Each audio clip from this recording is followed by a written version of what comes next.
The smell of corruption doesn't rise like smoke, it seeps, slow and silent, through every locked door. Rikers Island was never just a jail. It was a city within a city, 13,000 inmates, nearly as many officers, and more secrets than anyone dared count. To outsiders, it was chaos. To those inside, it was routine.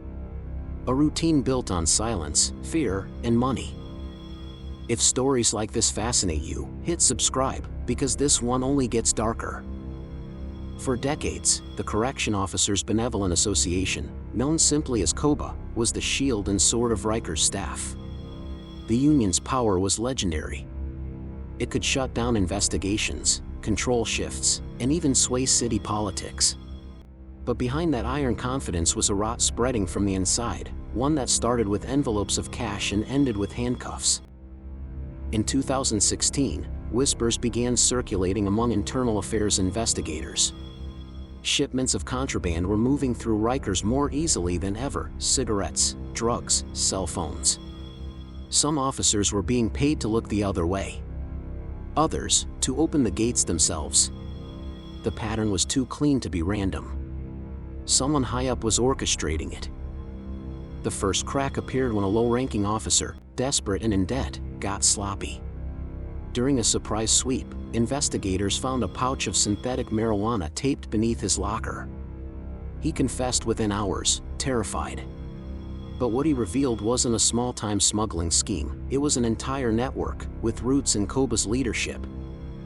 At the center of it all stood Norman Seabrook, the powerful and charismatic COBA president.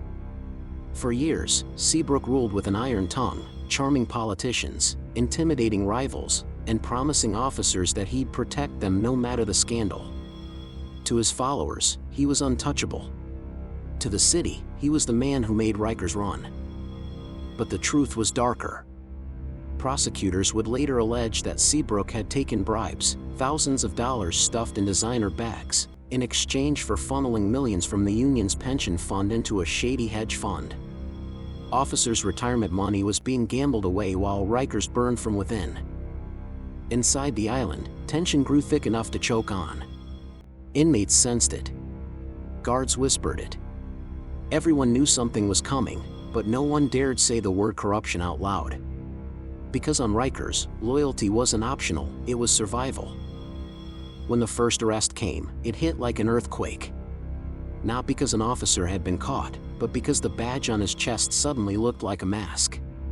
COBA leaders scrambled to deny it all, but investigators were already deep inside, tracing paper trails, phone calls, and quiet late-night meetings in Manhattan hotel rooms. By the time the headlines hit, the narrative had shifted from rumor to reckoning. Rikers Island wasn't just brutal, it was broken from the top down. And the man who once called himself the voice of the Blue Wall was about to be the face of its fall. As one officer put it, "You thought Rikers was dangerous for inmates? Try being the one who breaks the silence." The descent had begun. And somewhere between the cells and the courtroom, the truth was preparing to surface, no matter who it buried next. They called it the Island of Silence, and on Rikers, silence was its own kind of currency. When the corruption probe began to spread beyond the cell blocks, everyone, from rookies to ranking captains, felt the shift. It wasn't just about drugs or cash anymore. It was about survival. People who had once strutted through the corridors with confidence now watched every shadow, every whisper, every phone call. The investigation into COBA's leadership cracked open a hidden network that had been running for years. Officers were smuggling contraband not because they wanted to, but because the system rewarded them for it. The union's inner circle controlled promotions, overtime, and punishment.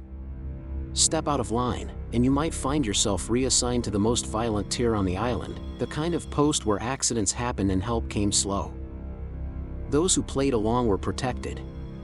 Those who didn't vanished quietly into desk jobs, disciplinary hearings, or worse. At the center, Norman Seabrook maintained his composure. He attended rallies, smiled for cameras, and preached loyalty. "We look after our own," he'd say. But behind the speeches was fear, not just of losing power, but of exposure. When federal agents finally approached a young officer named Gonzalez, the dominoes began to fall. Gonzalez had been running messages between COBA officials and a handful of hedge fund executives downtown. He thought he was untouchable. But when the FBI showed him the photos of him taking envelopes, of his texts arranging deliveries, his confidence evaporated. He flipped within days. And with that, the story turned from rumor to blueprint. Gonzalez revealed everything: the bribery meetings, the false overtime reports, the quiet transfers of pension money. He even mentioned a night at the Grand Havana Room, an exclusive Manhattan cigar club, where Seabrook allegedly received a luxury bag stuffed with $60,000 in cash as a thank you. That was the moment prosecutors stopped calling it a case. They started calling it a scheme. Inside Rikers, word spread faster than the guards could contain it. Officers turned on one another. Inmates mocked their captors. "Guess the guards are the real hustlers," one prisoner was overheard saying. The irony cut deep. The lines between law and crime had blurred so badly, nobody could tell who was locked up and who wasn't anymore. Even the investigators weren't immune to the island's pull. Some faced threats. Others found their families followed home. One former investigator later said, "Rikers teaches you how to look over your shoulder, even when you think you're the good guy." As the federal indictment loomed, Seabrook's allies grew silent. Phones went unanswered. Statements were carefully worded. Everyone was waiting for the fall and wondering how far it would reach. By the summer of 2016, the FBI made its move. Norman Seabrook was arrested outside his Bronx home, dressed in a sharp suit, still carrying the air of a man who thought he'd beat the odds. Cameras flashed. The union he'd once ruled closed ranks, offering public support but private distance. But what no one knew yet, not the agents, not the press, not even the prosecutors, was that this case was about to expose more than just bribes. It would uncover the psychology of power on Rikers Island, and how corruption, once it takes root in a place built on fear, becomes nearly impossible to kill. And as Seabrook's trial approached, something darker began to emerge, a revelation that would shake not only the prison, but the very people sworn to protect it. The next chapter wouldn't just decide who was guilty. It would reveal who was left standing.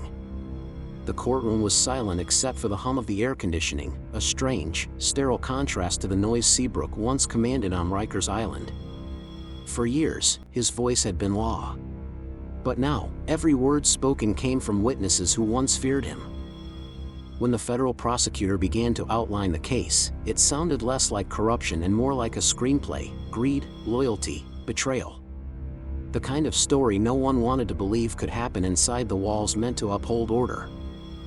Jurors heard about pension money funneled into a hedge fund called Platinum Partners, an investment that promised impossible returns. They heard how Seabrook was promised kickbacks for steering millions of COBA's retirement savings there. And they saw the photo, the Louis Vuitton bag that once held $60,000 in cash, passed over like a prize. Outside the courthouse, the press swarmed. Inside Rikers, guards watched the news in disbelief. Some still called Seabrook a hero, a man who had fought for their benefits and pay raises. Others whispered that he'd sold them out, that while they risked their lives inside the tiers, their futures were being gambled away in Manhattan offices. The trial stretched on for months, and with each testimony, the illusion of invincibility cracked further.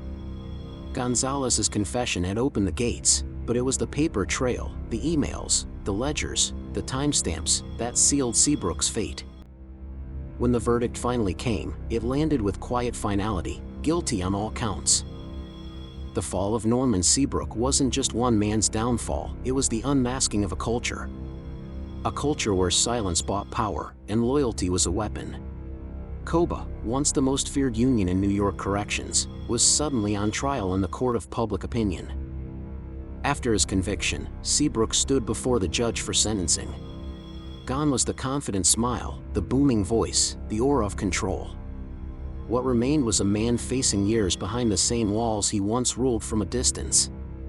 "I did what I thought was right for my people," he said quietly. But in that moment, even he seemed unsure if he still believed it. When the sentence was handed down, Nearly 5 years in federal prison, a chill spread through the courtroom. Some officers wept. Others just stared. They all knew what it meant. If corruption could reach that high, no one was safe from its fall. Back on Rikers Island, the headlines faded, but the scars didn't. The smuggling didn't stop overnight. The culture of fear and silence didn't vanish. But something shifted. The illusion that power would always protect you was gone. In the years that followed, reformers tried to fix what was broken.